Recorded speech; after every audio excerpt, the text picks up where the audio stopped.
आपने भी एक बात की कि हो सकता है वो शख्स उससे मुलाकात में हो, मिलता हो, तो इसी को बेसिस बना के कुछ लोग ये कहते हैं कि आज भी कुछ हिडन तंजीमें जैसे फ्री मेसन इल्यूमिनाटी का जिक्र करते हैं कि वो लोग भी मुलाकातें करते हैं दज्जाल से। हो सकता है एजेंडा भी लेते हो, किसी जजीरे में कैद है, अभी उसे आने की इजाज़त नहीं है, लेकिन जिस तरह के हालात बन रहे हैं स्पेशली वेस्टर्न सिविलाइजेशन को देखा जाए तो 9/11 के बाद वो फिर सारे रिलेशन करते हैं कि मैं आपको जैसे बताता हूँ उनके दलाइल, सारे लोगों के मैं दलाइल सामने रखता हूँ कि 9/11 के बाद एक बहुत बड़ा फितना फैला। वो कहते हैं कि सही मुस्लिम में, वो हदीस में भी है कि वो फितना जो है वो अरब्स को स्पेशली अपनी घेर में ले लेगा, उसमें बहुत कत्लो गारत होगी, उसमें अटैक किया जाएगा मुस्लिम लैंड्स पे, और उसमें यमन, शाम और इराक, ये 3 इलाके ख़ास तौर पे यहाँ खाना जंगी होगी, यहाँ पे सैंक्शंस लगाई जाएंगी। वो सारी हदीस रिलेट करके फिर ये कि दज्जाल के 3 साल आने से पहले कहत साली होगी, फिर ये भी वो हदीस लाते हैं कि 6 साल पहले एक बहुत बड़ी वॉर होगी, आर्मगेडॉन होगी। तो इन सारी चीज़ों को सामने रखते हुए कहते हैं कि ये जो 2001 के बाद अभी तक का दौर चल रहा है, ये प्री दज्जालिक एक आप कह लें दौर है। अब उसका सिर्फ फिज़िकल आना रह गया। फिर वो उसमें साइंटिफिक जो आजकल हम फिनोमेनास देख रहे हैं, जैसे मैं आपको एक मिसाल देता हूँ कि मेटावर्स जो है वो आपको पता है कि वर्चुअल रियलिटी वो लगा लेते हैं और फिर इंसान अपना एक पूरी दुनिया क्रिएट कर सकता है उसमें यहाँ तक हमने सुना है, जो बिल्कुल सही बात है, कि इंसान के मौत को डिफीट कर देगा। वो ऐसे कि किसी भी इंसान की कॉन्शियसनेस रिकॉर्ड हो रही है एक कंप्यूटर प्रोग्राम में या एक चिप में, जब वो इंसान मरेगा तो सिंपली वो चिप उसके जहन से निकाल के कंप्यूटर प्रोग्राम उसको कॉपी करेगा, बिल्कुल वही इंसान, उसी की आवाज़ का इंसान मेटावर्स में क्रिएट हो जाएगा, खड़ा होके आ जाएगा। तो इन शॉर्ट वो मरा नहीं है, बस उसकी बॉडी डिसइंटीग्रेट की है, लेकिन वो पूरा का पूरा इंसान, उसके माँ बाप या जो भी वो हैं मरे हैं, वो मेटावर्स में उनके साथ बातचीत कर रहा है। तो ये सारी चीज़ें देखते हुए ना लोग कहते हैं कि यार यही फितना दज्जाल के निशानियाँ हैं जो हदीस में बताई गई हैं कि वो मुर्दों को ज़िंदा करेगा।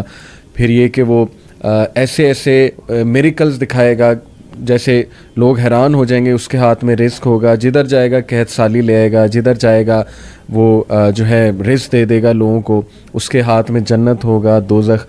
तो लोग इसको ना मॉडर्न चीज़ों से रिलेट करते हैं बहुत ज़्यादा। तो क्या ये अप्रोच ठीक है? इसकी कितनी हद तक इजाज़त है? और हमें क्या गौर व फिक्र वाकई करना चाहिए इन हालात को सामने रखते, ताकि हम ख़ुद भी वार्न हों, अपनी जनरेशन को भी वार्न कर सकें कि देखो फितना तो तुम्हारे सामने है, मूवमेंट्स, इज़म्स और स्किज़म्स कितने चल रहे हैं और हमारी बच्चियाँ गलत साइड पे जा रही हैं, LGBTQ आज आप देख लें, ये सारी चीज़ें रिलेट करना ठीक है?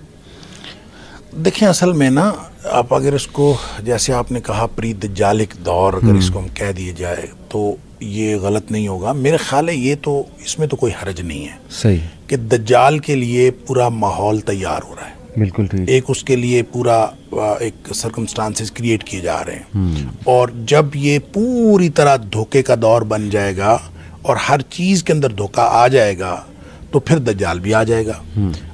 अभी तक ये उसके लिए तैयार नहीं हुआ। अच्छा। और दूसरी बात यह है कि इसकी मॉडर्न चीज़ों को आप उनके साथ रिलेट करते जाएं, ये किसी हद तक रिलेट हो सकती हैं। अच्छा। क्योंकि हर चीज़ के अंदर धोखा है, और ख़ास तौर पे मीडिया और ये जो AI जो है, आर्टिफिशियल इंटेलिजेंस, जिसमें आप ख़ास तौर पे मेटावर्स का जो कॉन्सेप्ट आपने बताया, देखें ये जिंदा करना तो नहीं है, सही, जिंदा करने के बारे में तो बिल्कुल क्लियर कट है कि शैतान, वो जो दज्जाल है वो बिल्कुल जिंदा इंसानों को जिंदा करेगा और जीते जागते इंसान नजर आएंगे।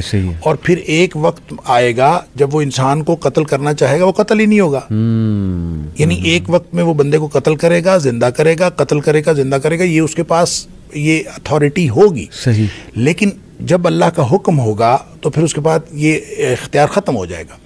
लेकिन उसमें ये नहीं है कि उसकी कोई हैयत चेंज हो जाएगी या उसके अंदर ये मेटावर्स तो बिल्कुल एक आप चिप डाल के आप सिर्फ और उसकी मेमोरी जो है वो यूज़ कर सकते हैं। उसमें आपको जो रोबोट टाइप कोई चीज़ साथ लगानी पड़ेगी, उसको जो जिस्म देना है आपने वो तो कोई और देना है, और वो कोई आर्टिफिशियल कोई चीज़ देनी है, ऐसा नहीं है। लिहाजा आप ये कह सकते हैं कि उसकी चिप से चीज़ें निकाल कर धोखे के लिए, दज्जालियत के इस्तेमाल के लिए इस्तेमाल करना ये बिल्कुल ठीक है, ये हो सकता है।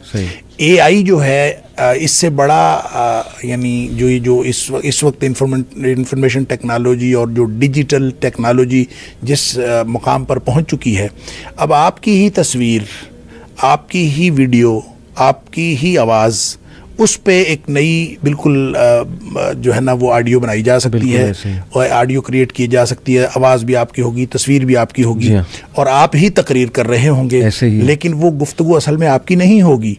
तो ये की जा सकती है। अब इससे बड़ा धोखा और क्या हो सकता है? मेरी भी तकरीर हो, आपकी भी तकरीर हो, लेकिन उससे जो चीज़ साबित की जा रही है वो हमारे ही नज़रिए के ख़िलाफ़ हो, हमारी ही बातों के ख़िलाफ़ हो। ये बिल्कुल हो सकता है। इससे बड़ा धोखा और क्या होगा?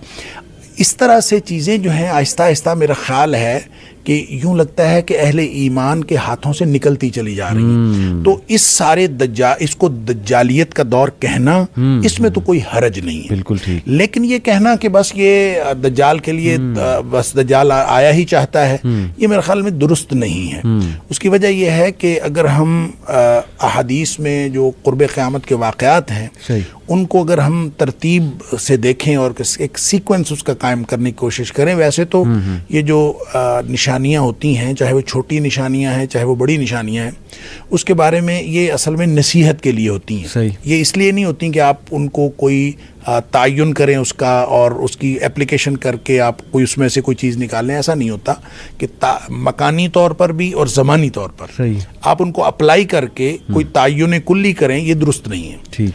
हाँ, उससे नसीहत हासिल करें और कुरान में भी अल्लाह करीम ने फरमाया कि जितनी भी निशानियां हैं असल में नसीहत हासिल करने की, और वो ये कि क़यामत के आने से पहले पहले आप इन निशानियों से, इनकी वजह से नसीहत हासिल कर लें।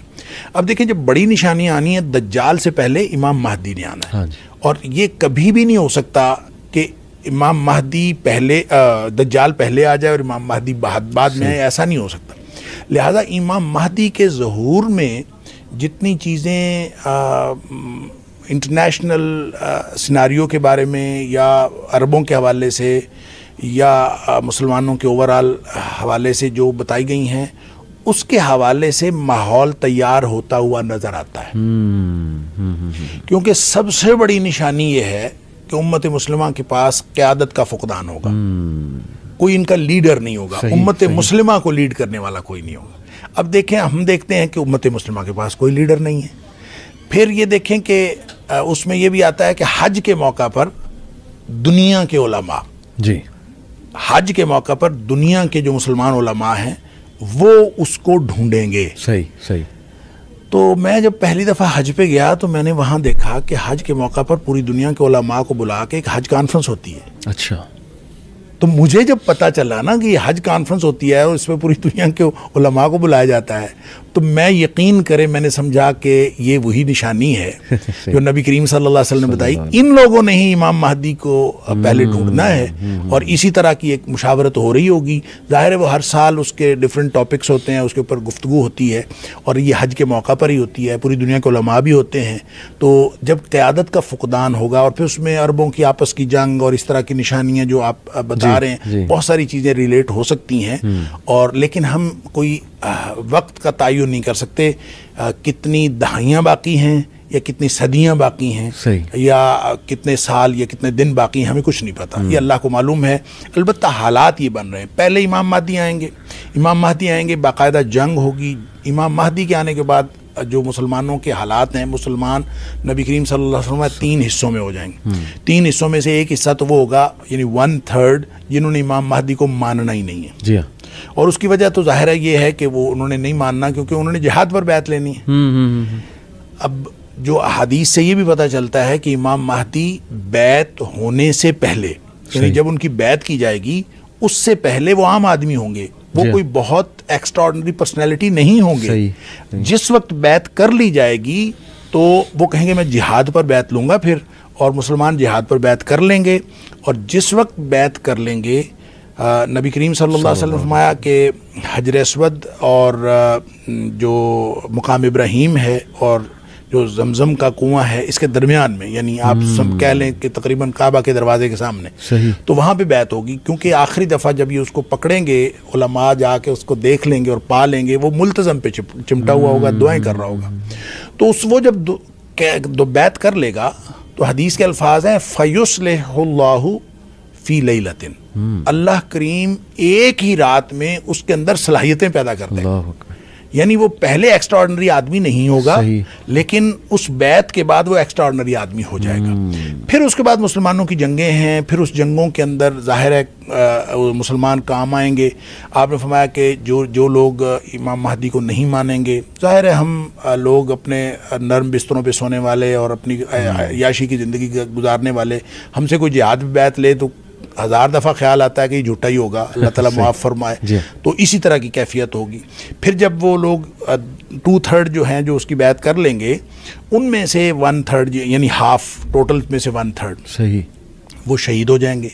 नबी पाक सल्लल्लाहु अलैहि वसल्लम फरमाया कि उनसे बेहतर रुए ज़मीन का कोई और शहीद नहीं होगा।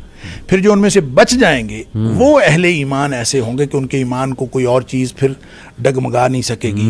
तो उन पर फिर दज्जाल आएगा, फिर दज्जाल के साथ उसकी लड़ाई, और फिर हज़रत ईसा अलैहिस्सलाम का जो नुज़ूल, और फिर ये सारी चीज़ें, यानी सीक्वेंस ये बनता है। इसलिए जो लोग रिलेट करते हैं, जो आपने सवाल किया इन मॉडर्न चीज़ों को, तो माहौल के एतबार से रिलेट करना इसमें कोई हर्ज नहीं है, क्योंकि ये दज्जालियत का माहौल है। ये कह देना कि दज्जाल के लिए माहौल तैयार हो रहा है, दुरुस्त है। ये कह देना कि ये चीज़ भी इस दज्जालियत के माहौल के लिए ये दज्जाली तहजीब की है, हो सकता है, क्योंकि हर चीज़ के अंदर दज्जालियत आहिस्ता आहिस्ता बढ़ती जा रही है। तो वो जो छोटे मोटे दज्जाल आए, जो आते रहे, और एक हदीस में आता है कि 29 या 30 आएंगे, और हर शख्स अपने आप को रसूल भी समझेगा, तो वो भी आते हुए पता नहीं अब तक कितने गुजर चुके हैं। इब्ने सयाद से लेकर और फिर आज तक जो है वो कितने आए हैं, ये तो अल्लाह ही जानता है। लेकिन बहरहाल हमें मालूम है कि इस तरह के लोग आते रहे हैं और आइंदा भी आते रहेंगे शायद।